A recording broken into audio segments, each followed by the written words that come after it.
So I've got to tell you, we are so lucky to have Ronn Owens with us today. You have heard him on KGO for over 35 years. Many of you have never seen him in person. I had someone who said to me last night, oh, I so want to come to your senior conference. I listen to Ronn Owens all the time. I just want to see what he looks like.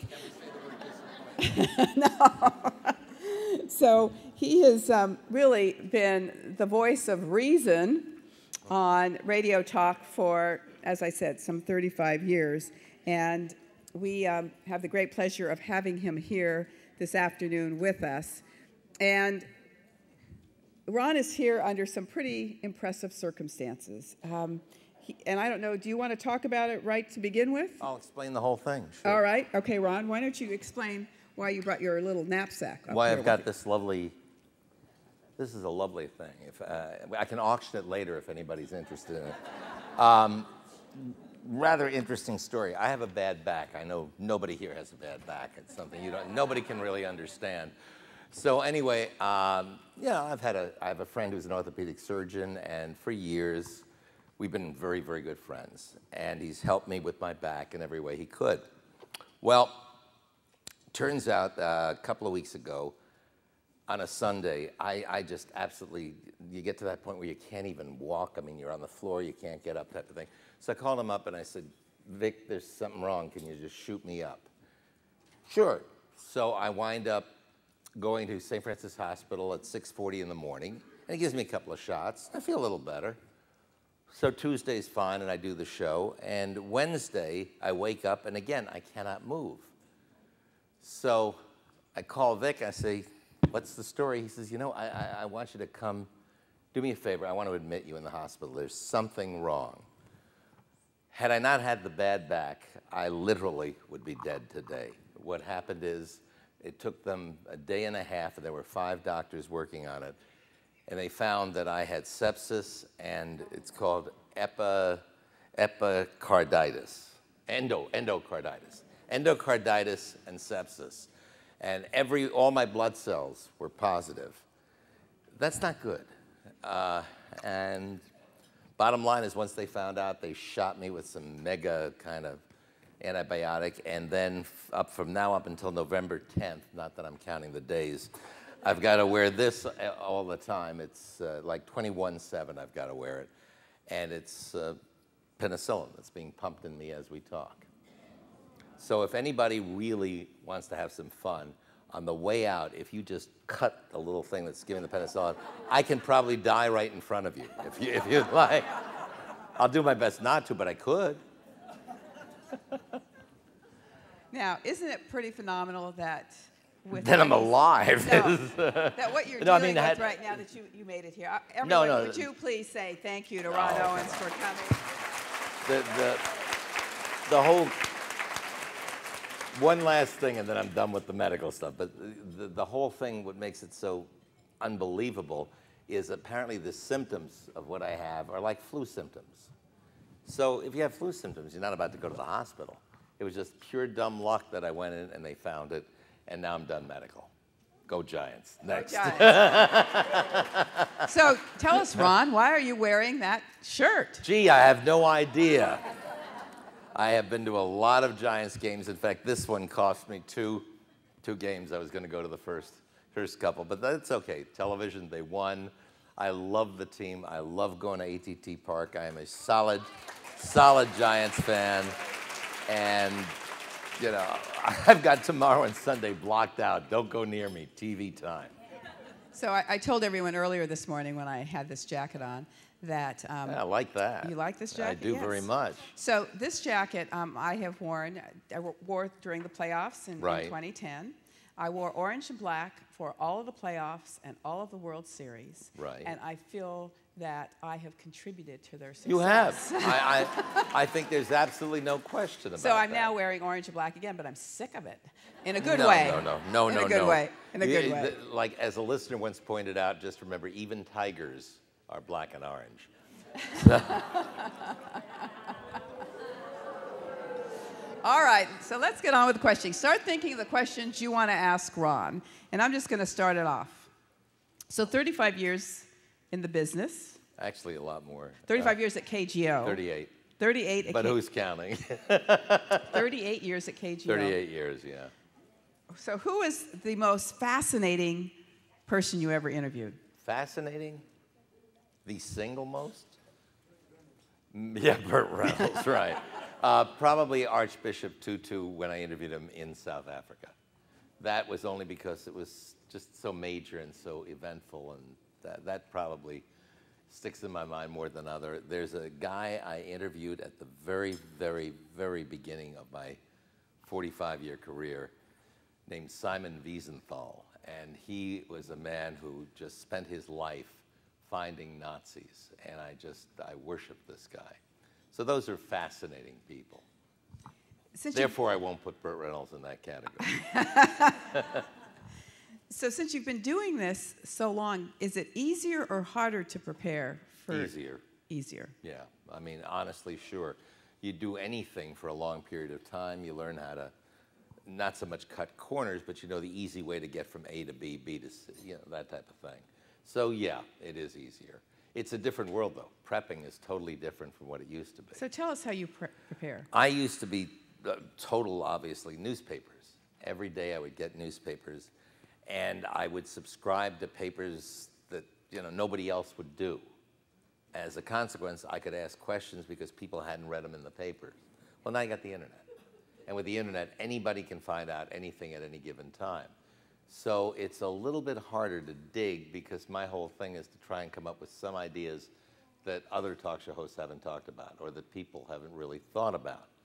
And with the internet, it's different. It takes more time, but you get used to it. Get used to it. So who is the worst person you ever interviewed? Burt Reynolds. I wouldn't say he's the worst person.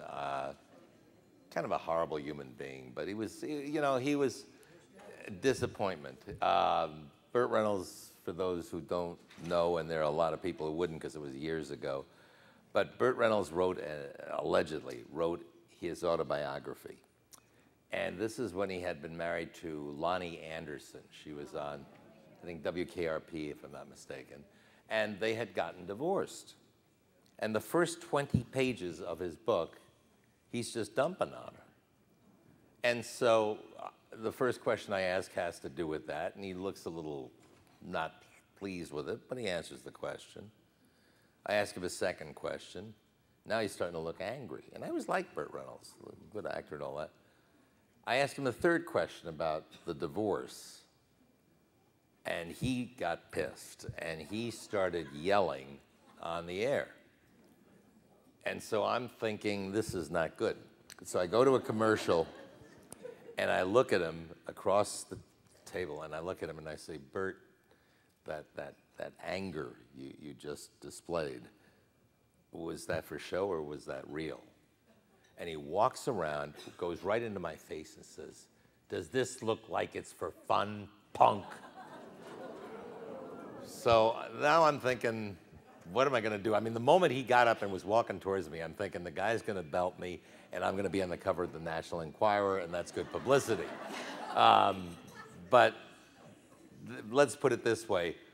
Oh, he also says, why are you asking me these questions? I said, because they're in your book. The bottom line is, after that interview, he quit his tour.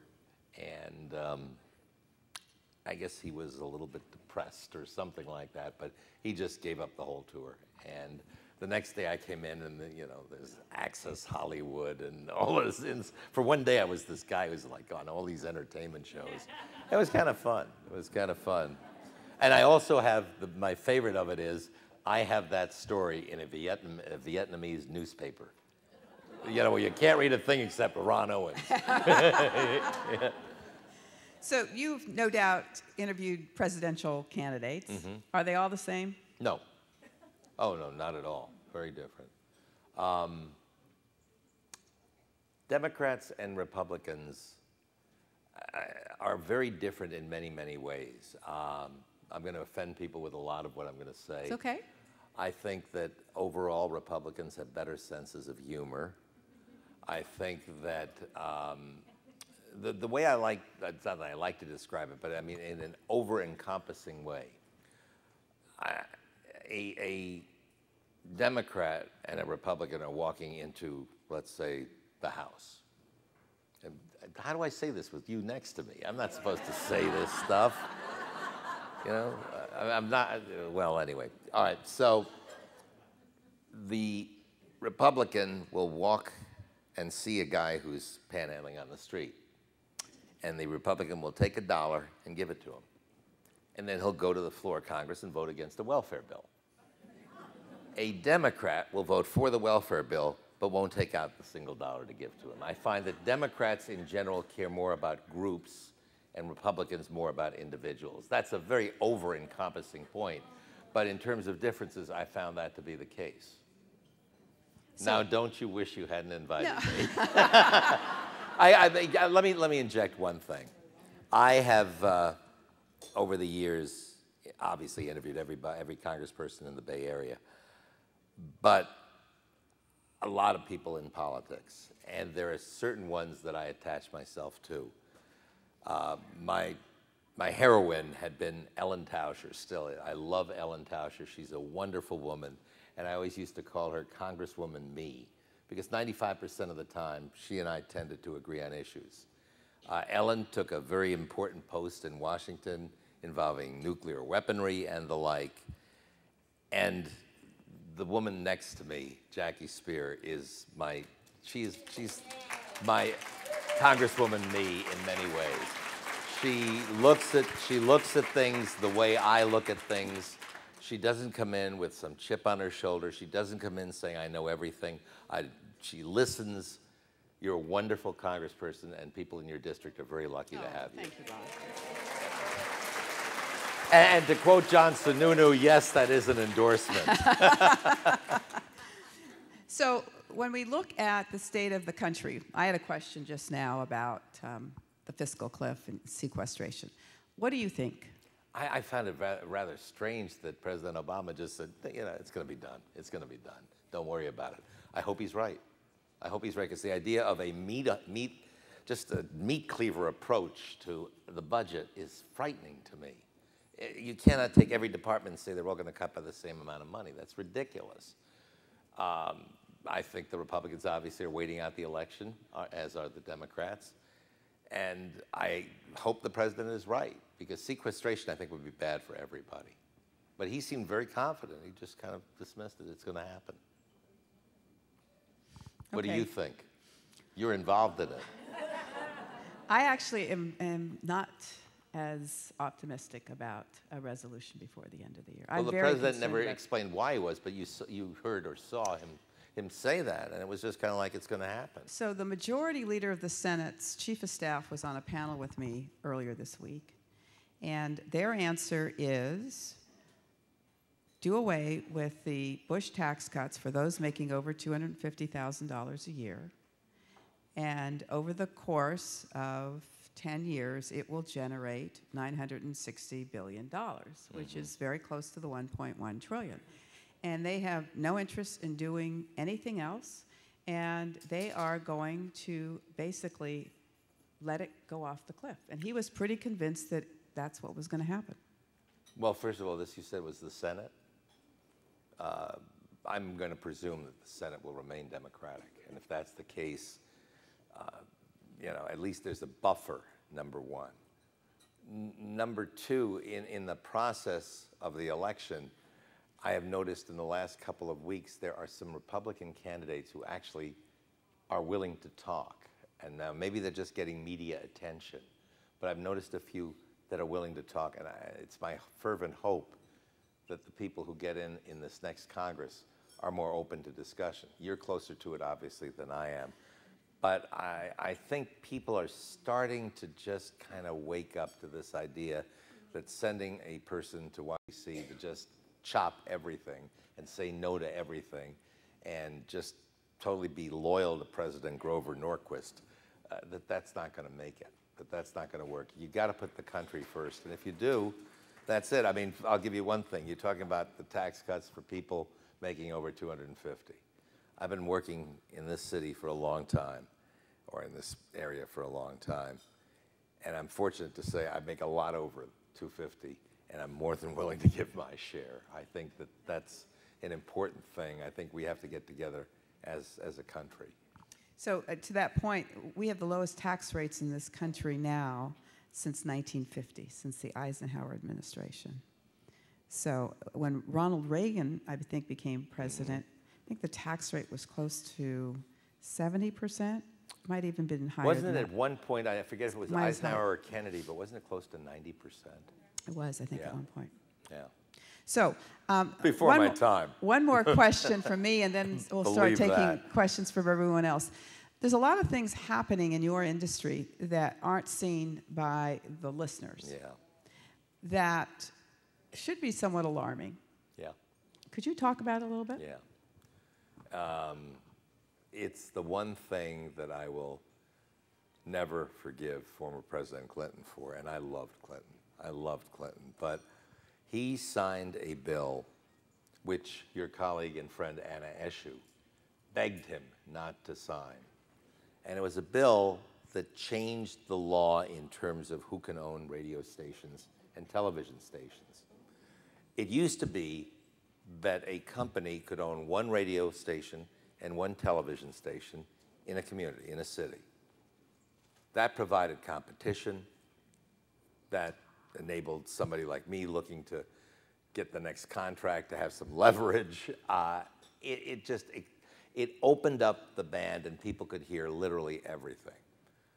Once the president signed the law, companies started gobbling up stations, really getting just as many as they possibly could. When I first came to the Bay Area, there were roughly 100 radio stations that I could work with. And I could go to each one of them if I wanted. There are basically 4 now. There's 4 companies that own every radio station in the Bay Area. The company that just took us over is, I mean, on a personal level, they've been very nice to me, but they're like every other company that's doing this, and that is they're just chopping, chopping, chopping, almost like what the Republicans would like to do in Congress. And that's all they're doing is chopping and chopping people. So 2 things happen. Number 1, the quality of work that they get is significantly less. And number 2, they don't have to pay anywhere near as much. And number 3, some of them start doing syndication. And you know, I learned if you do a show in an area, your heart has to be in that area. You do it nationally, fine. It's good to do national politics, but it's costing a lot of jobs. It's making people work longer hours. It's the same as every other business. One of my closest friends is Phil Bronstein. He used to run the Chronicle. Same type of thing. They chop, they chop, they chop, they chop. And today it's kind of like you're lucky you have a job, don't complain. And it's very different in the world of radio and TV. And I wish there was some way to get back to what it was. I mean, I'll be too old to take advantage of it, but I would just love to see a situation where you had that again. With due respect to my company, it's rather interesting. I've been with ABC, KGO since 1975. And there were always business cards. And it would say, Ronn Owens, talk show host, KGO. And now the business card they give me says in big letters, Cumulus, and in small letters, Ronn Owens, KGO. And on the bottom has the 6 stations they own. Because my company owns KGO, KMBR, KFOG, The Bone, which I'm sure all you listen to, and a couple others I can't even remember, KSFO.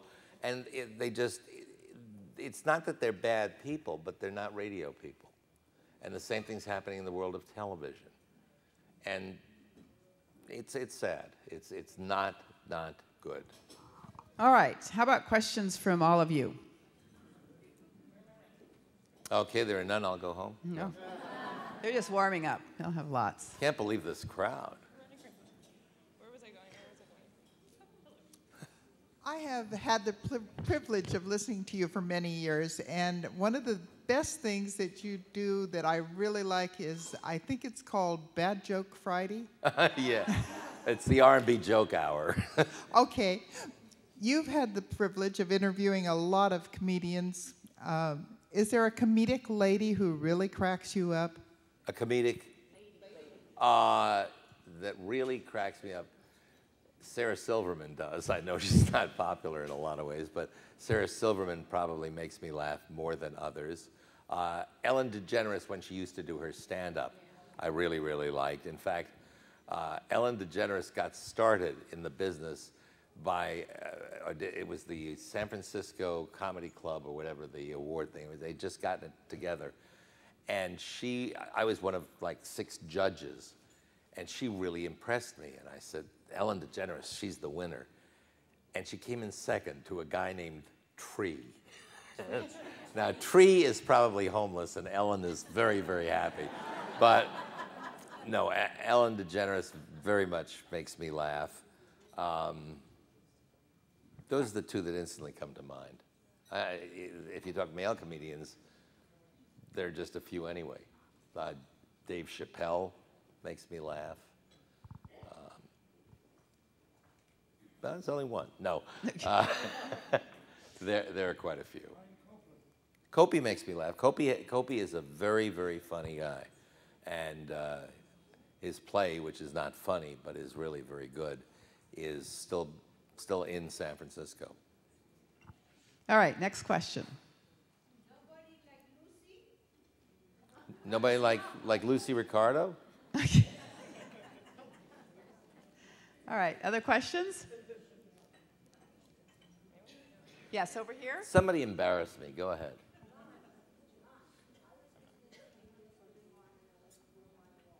Yeah.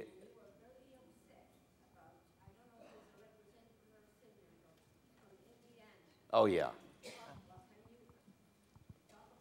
Yeah, I forget his name. What is it? Murdoch. Okay, the question is, yesterday on his show, Ron was very upset about a Senate candidate in Indiana named, I think it's Richard Murdoch. And he's a Republican, and he started talking, somehow got into a discussion of abortion. And I mean, at the outset, I got to tell you, I'm strongly, strongly pro-choice with 2 daughters, too. And he has the absolute gall to say that if a woman gets raped, it's God's plan. I mean, how can you not just get upset with that? It goes without saying he's against a woman's right to choose under all circumstances. That includes incest, that includes rape. And you want to go, geez, I just wish you could spend a couple of days with breasts and a vagina, and maybe you'd understand. Because certainly you're not a guy. You have no compassion. I mean, what God would want someone to be raped? It's absurd. So you're right. I did spend a lot of time railing on that because I was, what's the delicate word? Pissed. Just to add one little sidebar to that, I actually did a couple of interviews nationally on this particular candidate and issue. And in researching it, there are 1.3 million rapes a year in this country, and 30,000 of them plus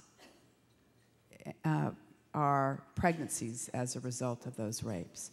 So the question really becomes, do we really want to put a woman in the position of giving birth to a fetus that was the act of violence and then have to deal with the rapist for paternity rights and visitation rights and take it from there?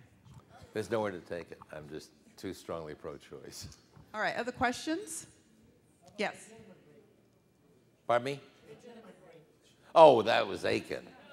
Yeah, they got a couple of real winners there in the Republican Senate candidacies. The sad part is that the Republican Party itself totally distanced itself from Aiken, and the guy's still running. They don't give him the money, and I hope he and Murdoch lose, but I don't know what the polls are in those 2 places. Don't be shy. I'll answer anything. One of the things that happened the other day, I was listening to the radio, and the French government got in the same problem that we're in, a very large deficit. Their conclusion the other day was to take a 2-year period, and I believe it was to have anyone making more than $2 million a year, that they would tax the money above that at 90%, which reminded me when I was a child that Roosevelt taxed the rich about 90% up through the time to Truman. But the interesting thing is, in those days, as a child, I had all the programs in schools that we have lost. And that was during the Depression, which I remember very, very well. And now here we are. We have our schools have been really, literally cut off at the knees practically, and it may be worse. So I don't It know. may very well be worse. You talk about France. One other thing too. He's basically saying that in France, what they want to do, or what they would like to do, is take people making over $2 million and tax everything over the $2 million at 90%. Overall, I wouldn't have a great problem with that, but France certainly will. I mean, when you go from Sarkozy to Hollande, it's a wholly different situation, and the country in many ways is falling apart because you've got people working for the federal government in France, and the inflation rate is just going up, and they're getting what they wish for. Sarkozy was no great prince or prize, but this other guy is trouble. I mean, that's, to me, way too far on the left. Yes. Wait for the microphone. Where did you get that shirt? You know, that is actually a very good question. About 7 or 8 years ago, I was with my older daughter, and we were at Nordstrom's in Stonestown. And I saw this hanging there, 3 of them. And it's I love soft. It's the softest you've ever seen. And I bought this shirt, and to this day, I'm so angry with myself for not buying the other 2. Because somebody's got them, but I've never seen anybody with it. But that was a good question.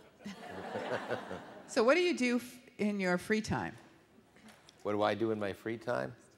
I like to read a lot, books as opposed to reading it on the internet. I basically spend time with the family. I try and, I'm getting older, and you kind of understand that, especially with what happened to me in the last couple of weeks. And so we'll go out like for brunches, and we'll go to movies a lot. We go to a lot of movies. I mean, very basic kind of things. I do Pilates, and I do regular exercise. The regular exercise is fine. Pilates I do because you don't sweat, and it's trendy, you know. And I like the trendy part. But yeah, I basically, I guess the best way to explain it is I have no life. Well, give us your recommendations of great books to read. My favorite to this day is still Tuesdays with Maury, Mitch Albom. That is, to me, a book I could read and read and read. It so touches what life is like. I had this weird desire a couple of days ago. A couple of days ago, I had this weird desire, because I have this wonderful producer, best producer I ever had. He's 30 years old. I just turned 67. One day we were going to a Giants game, and something happened, and I said, boy, that's a JR moment. And he goes, who's JR? And I said, Dallas. And he said, the city? And there is that kind of a gap. So he and I were talking about books, and he said, I like to read stuff that just I can get entertained, risque books. And I said, the best one I ever read then was the Carpetbaggers, Harold Robbins. And for whatever the reason, I have this desire to find the book and read it again, because I can remember when I first read it, and I was like 13 or 14, and ooh, that one really stuck out. But basically, I do like to read a lot of biographies. It's just, I think I like the break from the computer, because I'm so plugged in. I'm got my smartphone. I'm totally iPhone 5. I want all that stuff. But to me, reading a book is the mirror opposite of it, and I like to keep that. The alternative would be to have a typewriter in the house, which of course the girls don't know what that means, so what's the difference? All right. Any last questions? All right, we've got 2 questions very quickly. Take your time, I'm not going anywhere. Do you spend time listening to music, and if so, what type do you like? Yes, very much so. I love music. I listen to my favorite kind of music is probably the same as 1, possibly 2% of you. I like the young, hip music. I'm always on the cusp of it. To quote my Pilates trainer, who I've had for 7 years and knows me very well, she said, "I have the musical taste of a 19-year-old lesbian."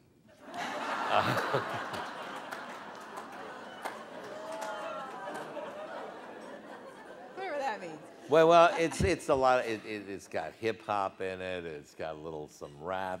It's a lot of club music. It's and my daughter's just my older daughter has picked up most of it. My younger daughter, ironically, is not only a big fan of country music, which makes me wonder about the DNA, but she is this great fan, and she is on the cusp of becoming a country music singer.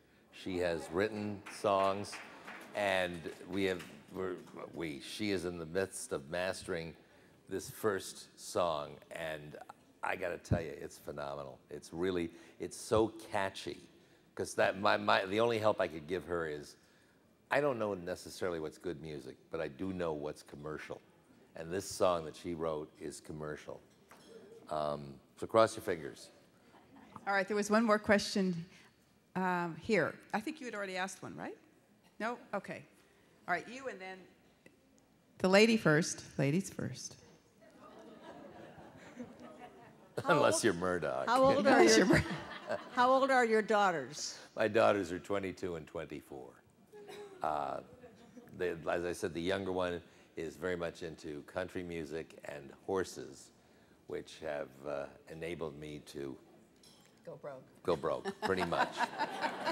Let's put it this way. It's like buy a ship is a better deal than having horses. You have 4 horses, and she rides very well, and she, in fact, is, when it comes to, hunter hack, she is the Northern California champion, and I'm very proud of her, but damn, that's expensive.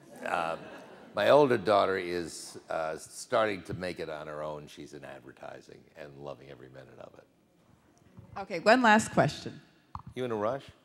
We have another speaker. Oh, I'm happy. I mean, it took me forever to get here. I might as well sit here, but go ahead. Ask the question, kick me out. I'm here. No. I'll try to talk slow so you can stay a little longer. Now, it's actually having to do with the books you were reading a while ago. What's your feeling about e-books? I have never read one, so I can't really say it. I don't like the concept, and therefore, I downloaded Jobs when it first came out on my smartphone. I've never read a word of it. I like the feel of a book. It's like I also like the feel of a newspaper in the morning. It's the tactile feeling. All right, I think we're all showing our generational gap here. All right, put your hands together and say thank you to Ronn Owens. Thank you all for being so gracious.